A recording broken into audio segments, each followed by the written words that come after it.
सवालों की झड़ियां हैं। हमारे अंदर कोई बड़बड़ाता रहता है, कुछ ना कुछ अंदर ऐसा लगता है कोई निरंतर बोले चला जा रहा है। कभी कभी तो वो मूर्खों जैसी बातें दिखाई देती हैं और कभी ज्ञान भरी बातें आती हैं।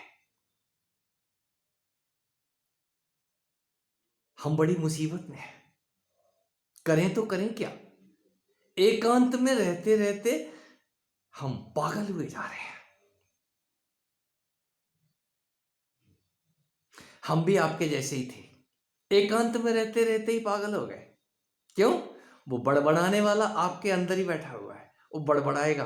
आपने जो कुछ भी जाना है, जो पढ़ा है, जैसा जीवन जिया है, जो देखा है, वो सब का सब आपके अंदर उमड़ता और घुमड़ता है। यदि आपने कोई किताब पढ़ ली है नई, तो वो पुराना थोड़ी देर को रुक जाएगा।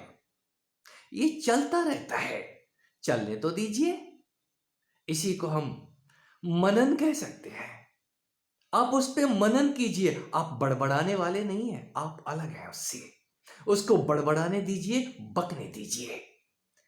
यदि आप जरूरत समझते हैं तो लिख डालिए और खुद ही पढ़िए। यदि आप दूसरे को, किसी को पढ़ने को कहेंगे तो आपको कोई ना कोई वो लेवल लगा देगा। यदि ज्ञानी कह दिया तो आप जल्दी ही गुरुजी हो जाएंगे। आपसे बेहतर आपको कोई नहीं जानता है। आप कितने गुरुजी हो गए हैं ये आप जाने। हाँ, वो बड़बड़ाना शांत होता है। आप शांति से इंतजार करें। एक और सवाल उठा रहा हूं आज।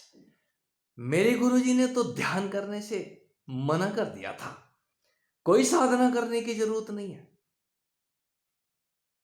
मैं हूं ना, और जब से हम मिलके आए हैं हमने ध्यान व्यान सब बंद कर दिया। उन्होंने कह दिया है कि सब कुछ अपने आप होगा। आपके गुरु ने बिल्कुल ठीक कहा है, जो होगा वो अपने आप होगा। लेकिन आप होने तो दो। आप होने कहां दे रहे हो? गुरु जी से मिलके आए हो, पहले तो नौकरी छोड़ दी थी, बैरागी हो गए थे। चाहे वो शारीरिक कष्ट था या ज्ञान की उथल पुथल जो अंदर मची हुई थी। समय निकला जा रहा है, आयु निकली जा रही है। हम बुद्ध कब बनेंगे? पीछे न रह जाएं। नौकरी छोड़ बैठे और अब जब गुरु मिल गए हैं तो गुरु जी ने कह दिया कोई ध्यान की जरूरत नहीं है, कोई साधना की जरूरत नहीं है। हमने पुनः नौकरी पकड़ ली, टाइम पास नहीं हो रहा है ना। गुरु जी ने कह दिया समय का सदुपयोग करो। हम जीवन का सदुपयोग कर रहे हैं, यहीं पर भ्रम है। गुरु कुछ कहता है, हम कुछ समझ जाते हैं। यदि आपके पास समय है, आप शांति से उस समय का सदुपयोग करें, अपने आप को जगाने में। और जगाने में आपको सहयोग भर करना है। मैं सोना और जागना, खाना पीना, टहलना, सम्यक आहार विहार से जोड़ता हूं इस चीज को। आपका जीवन नितांत यौगिक तरीके से होना चाहिए। मैं नहीं समझता हूं आपको प्राणायाम की धौंकनी चलाने की जरूरत है। बहुत चला ली। यदि आपसे नहीं होता है तो आप 24 घंटे अपने अंदर जो हलचल हो रही है उस पर निगाह रखें। 24 घंटे सोते जागते खाते पीते, इवन दो बाथरूम में भी, किसी क्षण विशेष में आपके इस शरीर के अंदर जो कुछ विशेष हो, वो विशेष आपके किए से नहीं होगा, वो अपने आप ही होगा। उस क्षण का इंतजार करें। वो क्षण पुनः नहीं आएगा। वो एक ग्राफ, एक अनुभव आपको दे के जाएगा। कुछ भी हो सकता है। मैं प्रेरणा ही दूंगा, आदेश नहीं दे रहा हूं।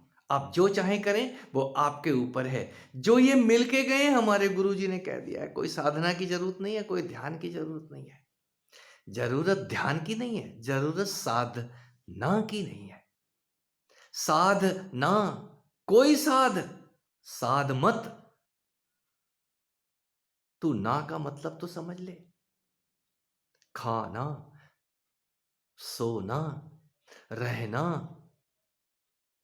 सबके पीछे ना लगा हुआ है। तू ना कहां समझा? ये ना का मतलब कोशिश करो, सब समझ में आता है। और जिनको समझ में आ जाता है वो फिर खामोश होना शुरू होते हैं। गुरु इशारे करता है, हमने गुरु पकड़ लिया। आप हमारे माता हैं, पिता हैं, आप हमारे ब्रह्मा विष्णु महेश सब कुछ हैं। यारो, किस चक्कर में पड़ गए हो? उस गुरु को आप अपने अंदर जीवंत करो। पहले तो वो बड़बड़ाएगा, आपको लगेगा कोई और ही घुस गया है अंदर से, कोई और ही ज्ञान बघार रहा है। यदि गुरु का सुन लिया है तो गुरु को बोलने दो। गुरु चुप होकर के आपको बोलने के लिए बोलेगा। आप बोलो। आप कब बोलो? जब आपके मुंह से लगे मुझे कुछ बोलने को कहा जा रहा है, आप कहिए। किसको कहिए? आप अकारण बोलिए, एकांत में बैठ के बड़बड़ाइए, शीशे के सामने खड़े होकर के चिल्लाना शुरू कीजिए, बाथरूम में घुस जाइए और इसके बाद आप हल्के हो जाएंगे। आप करके देखें। हर चीज काम की है एक अवस्था तक। उस अवस्था के आने के बाद उस काम से निजात अपने आप मिल जाएगी। काम ही निष्काम होता है। काम अपने आप ही एक तरफ उठ के चल देगा। बहुत हो गया, ये आदमी तो मेरी सुनता ही नहीं है। आप जब तक सुनेंगे वो आपके ऊपर हावी रहेगा काम।